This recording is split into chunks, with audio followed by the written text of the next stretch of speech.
You mean you can't get it started anyway? I asked, relief flooding through me again. As he concluded his remarks, my aide looked even more baffled than usual and nodded. For a few minutes, I think. But like I said, sir, a few minutes is all it'll take, I reassured him, beginning to fling the rest of the torches and anything else I could find which looked potentially flammable, explosive, or both into the rear cargo compartment. In that respect, at least we could hardly have chosen a better refuge. The warehouse was stuffed with such things.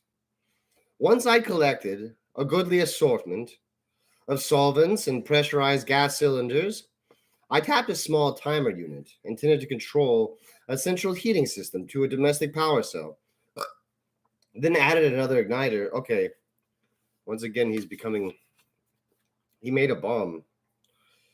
Yeah, that's the whole page, and he made one bomb. Okay. Very good, sir.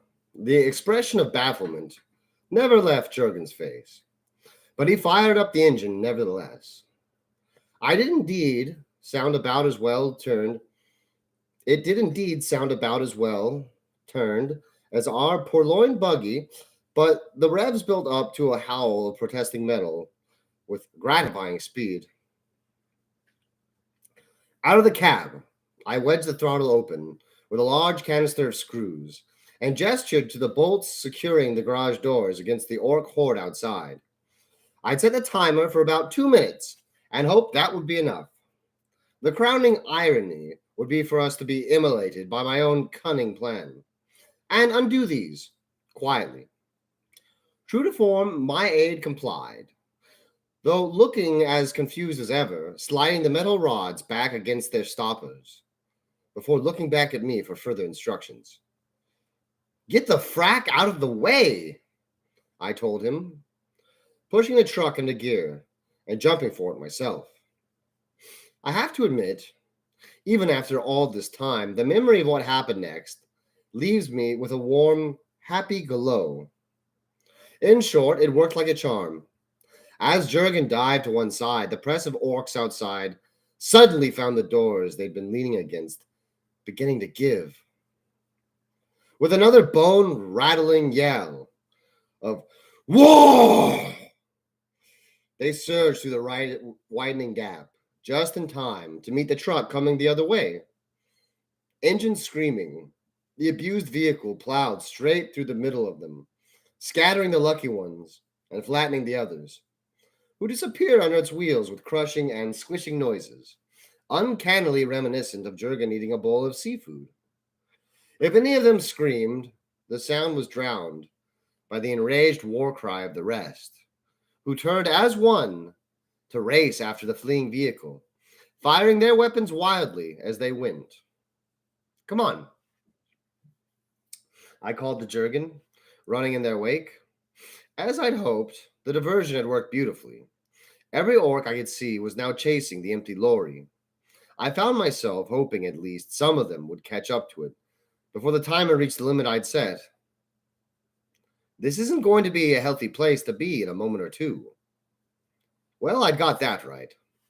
I led the way at an angle, away from the warehouse, away from the truck, and its widely yelling escort of greenskins.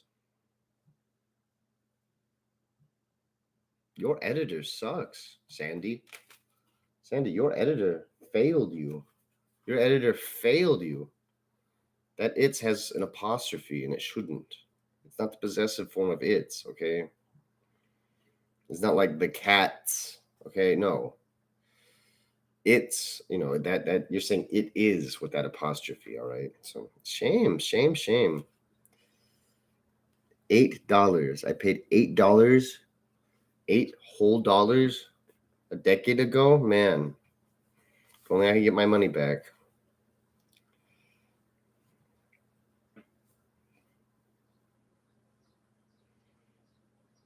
A loud whump. Surprisingly flat, I thought. Although I suppose the walls of the warehouse kept most of the sound in, echoed across the flat space between the buildings and the large, ruined structure facing us. Slowly, with a cloud of dust rising around it, like a shroud, the roof caved in. That'll teach them to go barging in without an invite, Jurgen said, with clear satisfaction. The crowd of orcs chasing the lorry just had time to mill around in confusion, glancing back and trying to work out what was going on, before that detonated too, spreading its load of burning solvents in the air in a wider circle than I had anticipated. The roar of anger and pain intensified, many of the greenskins staggering around drunkenly, turned into briefly living torches before slumping to the sun-baked rockcrete. Jurgen smiled. His mood turned even lighter. We won't need to take the promethium to that lot. A fierce elation took hold of me, and I could hardly prevent myself from punching the air, as though I'd scored the winning goal in a scrum ball match. Only the reflection that Jurgen would consider such a gesture undignified and take in the mane of a dyspeptic puppy held me back. It was just as well, really, as any celebration of our victory would undoubtedly have proven somewhat premature. Oh, Nads, I said, with considerable feeling. You've got to be fracking joking. Another knot of greenskins was emerging from the ruin ahead of us, weapons at the ready. And as they began to sprint in our direction, I heard that all too familiar war cry once again. I glanced around, looking for cover. In that moment, an orc rose from a drainage ditch in front of us and swung its oversized cleaver at my head. How we missed the thing, I'll never know. It was certainly big and nasty enough, but I suppose our attention had been almost exclusively focused on the carnage we'd wrought in and around the warehouse. I parried its first attack instinctively with my chainsword, thank the Emperor, which was still activated after carving our way through the wire mesh surrounding the compound. Sparks flew as I deflected the cumbersome weapon and turned aside, keeping the greenskin moving in the direction I thought it had wanted to go, until I'd inconsiderably got out of the way. As it straightened, disengaged its blade, and tried to get back on balance, I struck backwards, slicing deep into his chest and eliciting a roar of anger and pain, along with a spray of foul-smelling ichor. It staggered back a pace, trying to rally, and I shot it with the las pistol in my other hand. After my previous encounter with the things, I was by no means sanguine that even after taking so much damage, it wouldn't simply rally and come at me again. But Jurgen was quick to follow my lead, shredding its torso with a burst of automatic fire from its lasgun. For another instant, the greenskin seemed to sway, an almost comical expression of surprise beginning to curdle on his face. And then it toppled backwards into the rockcrete channel it had so unexpectedly erupted from.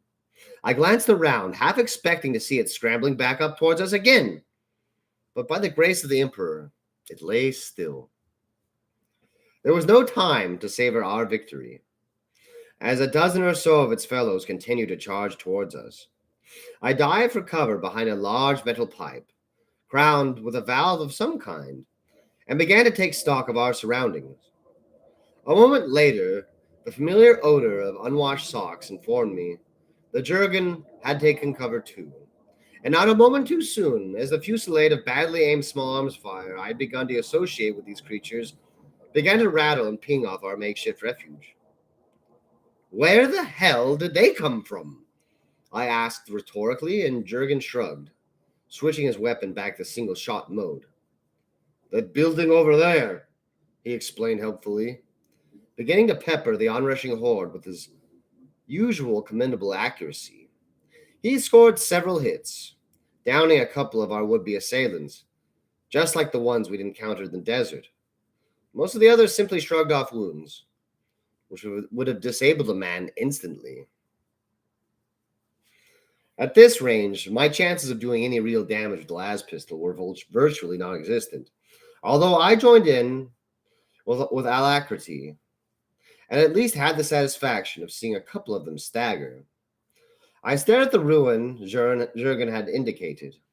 It was huge, towering over most of the other buildings in the vicinity, and a positive forest of pipe work ran in and out of what remained of the structure. Well, that was good. It seemed the conduit we were hiding behind had connections all over the site, so at least we could remain under relatively solid cover while we were running away. The question was, in which direction? Going back the way we'd come wasn't an option, despite the havoc we'd wrought behind us. I was in no doubt that enough of the orcs had survived to make attempting to leave in that direction problematic at best. Straight ahead was out too. Apart from the greenskins charging at us, the Rock Creek channel that my opponent had erupted from was too wide to jump, and there was no sign of a bridge. I didn't think that little detail would stop the greenskins. From what I'd seen of their musculature, they could probably hop across it without breaking stride. Jumping down, hoping to use it for cover, as we had the watercourse, would be suicide. It was only a couple of meters deep, but trapped down there, we'd be shot to pieces as soon as the greenskins arrived. This way, I said, leading my aide along beside the pipe, which continued to ring and reverberate, with the slugs and bolts knocking holes on the other side. By my reckoning, we had only seconds to move before the horde was on top of us. Right behind you, sir, Jurgen reassured me, although my nose had already done the job for him, and we sprinted for a small Rock Creek blockhouse, into which the pipes were following. If we could get behind that... Oh, frack, I said, as another greenskin appeared around the corner of the structure. I dropped it with a single lasbolt, realizing in that instant of incredulous relief that it was only a Gretchen. But that meant there was bound to be a whole swarm of them right behind their fellow. I was soon proved to be correct in that assumption, as what seemed to be at the time a positive tide of little vermin, but in all probability was only more than a dozen or so, boiled around the corner of the blockhouse, squealing and waving firearms which seemed even more primitive than that of those wielded by their masters. Indeed, at least one exploded in its owner's hands as he attempted to use it. Nevertheless, Jurgen and I swung aside at once, seeking refuge deeper within the tangle of pipework, which continued to surround us. And just in time, too, another ill-aimed volley rattled off the metalwork as we did so. I think it is a dead end, sir, Jurgen said. And with a thrill of bowel-clenching terror, I realized he was right. On either side of us, the sheltering pipes disappeared into the side of a large storage tank, easily 5 or 6 meters high. Climbing to safety wouldn't be an option in the time we had left either. By the time our pursuers reached the end of the narrow gap we'd been so incautiously trapped ourselves in, we'd simply be making ourselves a better target. Go back, I said decisively. At least if we tried to engage them just inside the mouth of the metal... Okay, I'm done with this. I think I'm done with this book.